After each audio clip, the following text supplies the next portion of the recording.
Hai, dalam video kali ini kita akan membicarakan mengenai analisa yang juga signifikan, salah satu metode yang signifikan di dalam menganalisa kitab suci, sebuah eh, pendekatan yang kita gunakan untuk membaca cerita-cerita dalam Alkitab. Nah, pendekatan ini penting oleh karena pendekatan ini adalah pendekatan yang sesungguhnya dibutuhkan oleh kita. Kenapa? Karena sebagian besar isi Alkitab adalah berbentuk cerita. Dan hari ini dan pendekatan yang digunakan untuk membaca kisah-kisah dalam Alkitab yang berbentuk cerita disebut sebagai pendekatan naratif atau analisa naratif.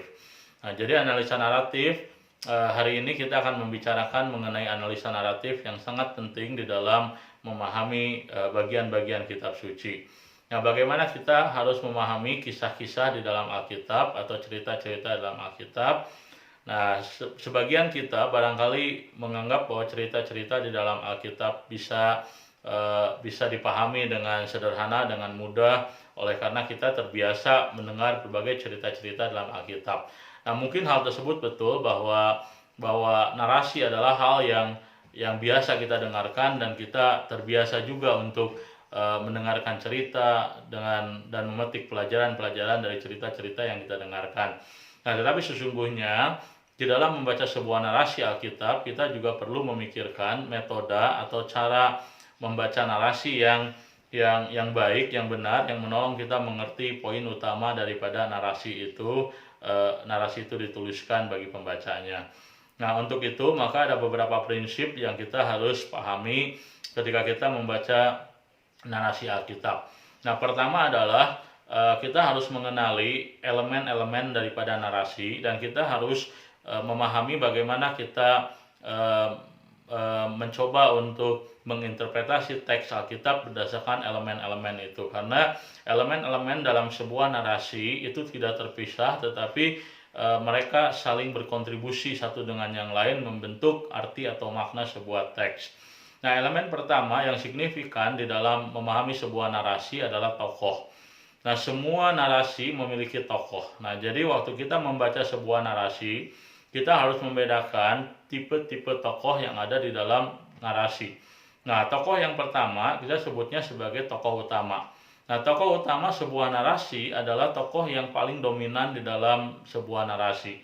Nah, ketika kita membaca sebuah kisah, ketika kita membaca sebuah cerita, maka hal pertama yang kita harus pahami adalah siapa yang menjadi tokoh utamanya. Nah, karena tokoh utama adalah berbicara tentang apa narasi itu, tentang apa atau tentang siapa narasi itu dikisahkan. Jadi rasanya tidak mungkin kita membaca sebuah narasi yang diceritakan di mana tokoh utamanya ternyata bukan poin utama dari narasi tersebut. Nah, jadi umumnya dalam sebuah narasi, tokoh utama menjadi poin utama dari sebuah narasi. Maka kenalilah siapa yang menjadi tokoh utama. Yang kedua, kita juga perlu mengenali bukan hanya tokoh utama, tapi juga tokoh-tokoh yang melengkapi cerita daripada narasi tersebut. Nah, tokoh-tokoh ini adalah tokoh-tokoh yang hadir, diceritakan, diberikan ulasan, tapi tidak banyak di dalam tokoh-tokoh dalam narasi yang diceritakan. Nah, selain tokoh pelengkap, ada juga yang disebut dengan tokoh tidak penting. Nah, tokoh tidak penting itu menunjuk kepada tokoh tertentu dalam narasi yang hanya disebut satu kali sekilas dan tidak diberikan penjelasan apapun. Nah, misalnya saja kalau kita membaca narasi mengenai kedatangan orang-orang Majus dari timur ke Yerusalem mencari bayi Yesus. Nah, dalam kisah itu kita menemukan ada berbagai tokoh. Nah, maka kita harus menemukan di sana siapakah tokoh yang paling dominan. Dan tokoh yang paling dominan di dalam kisah itu adalah tokoh yang paling banyak diceritakan. Dan yang kedua, carilah juga misalnya saja tokoh yang disebut pelengkap. Nah, jadi kalau misalnya dalam kunjungan orang Majus dari timur ataupun pencarian orang Majus dari timur terhadap Mesias, di sana yang berulang kali diceritakan adalah orang-orang Majus. Nah, maka kemungkinan besar tokoh utama daripada cerita itu adalah orang Majus. Nah, lalu selain orang Majus juga diceritakan di sana ada juga Herodes. Nah, Herodes adalah tokoh yang cukup banyak diceritakan tapi tidak sepenting daripada orang-orang Majus. Nah, maka kita melihat bahwa Herodes barangkali tokoh pelengkap. Tapi selain Herodes di sana juga ada tokoh yang lain, misalnya saja tokoh pemimpin-pemimpin agama. Di sana pemimpin-pemimpin agama mengutip perkataan para nabi. Nah, itu adalah mungkin juga tokoh pelengkap dalam kisah ini. Tetapi selain mereka ada juga disebutkan orang-orang Yerusalem yang terkejut mendengar berita tentang Mesias. Nah, orang tokoh ini nampaknya hanya diberikan sedikit penjelasan dan barangkali ini bukan tokoh yang penting atau bisa juga dia tokoh pelengkap. Nah, jadi kenali tokoh-tokoh ini di dalam sebuah narasi. Nah, yang kedua, kita harus memahami juga bukan hanya sekedar tokohnya, tapi bagaimana penulis Alkitab memberikan karakter terhadap tokoh-tokoh tersebut. Nah, ini penting. Karena apa? Karena karakterisasi adalah cara penulis Alkitab di dalam menjelaskan tokoh-tokoh dalam yang terlibat di dalam narasi, termasuk tokoh utama. Misalnya saja dalam kisah yang tadi kita ceritakan, orang-orang Majus dikatakan mereka datang dari timur. Nah, ini adalah karakterisasi yang digunakan oleh penulis Alkitab dalam menyebut orang-orang Majus dari timur. Nah, tentu kita tidak terlalu mudah memahami apa maksudnya dari timur. Nah, untuk memahami maksud dari istilah dari timur, kita harus menggunakan analisa latar belakang, yang kemudian kita menyadari bahwa istilah dari timur di dalam Alkitab selalu digunakan untuk membicarakan mengenai dunia yang berdosa, dunia yang gelap.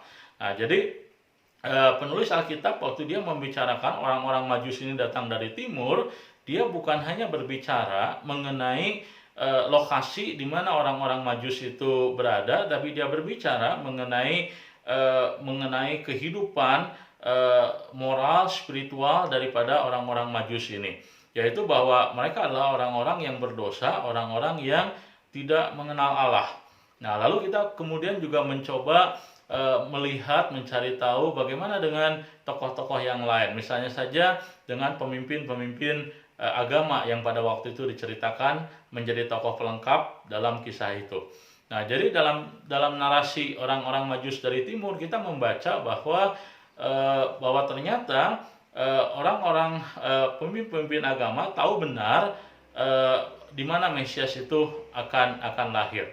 Nah, jadi waktu kita membaca narasi, coba kenali tokoh utama dan karakterisasinya. Nah, waktu kita mulai melihat karakterisasi dari tokoh-tokoh yang diceritakan dalam Alkitab, kita kemudian menemukan bahwa ternyata penulis Alkitab bisa membuat yang namanya perbandingan antar tokoh. Nah, maka seperti tadi kita melihat misalnya orang Majus, dia berasal dari timur, dari dunia yang berdosa. Lalu juga ada tokoh yang lain, yaitu pemimpin-pemimpin agama yang seolah-olah digambarkan dari dunia yang lebih baik, tahu kebenaran firman Tuhan, tetapi dalam narasi ini kedua tokoh itu kemudian dikontraskan.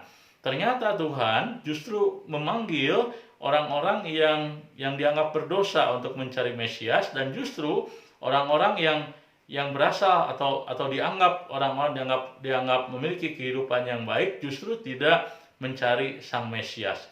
Nah, itulah yang kita bisa pelajari ketika kita mempelajari tokoh dan juga karakterisasi dari tokoh yang dibicarakan. Nanti dalam video selanjutnya kita akan mendiskusikan lebih lanjut bagaimana kita memahami narasi lebih lanjut.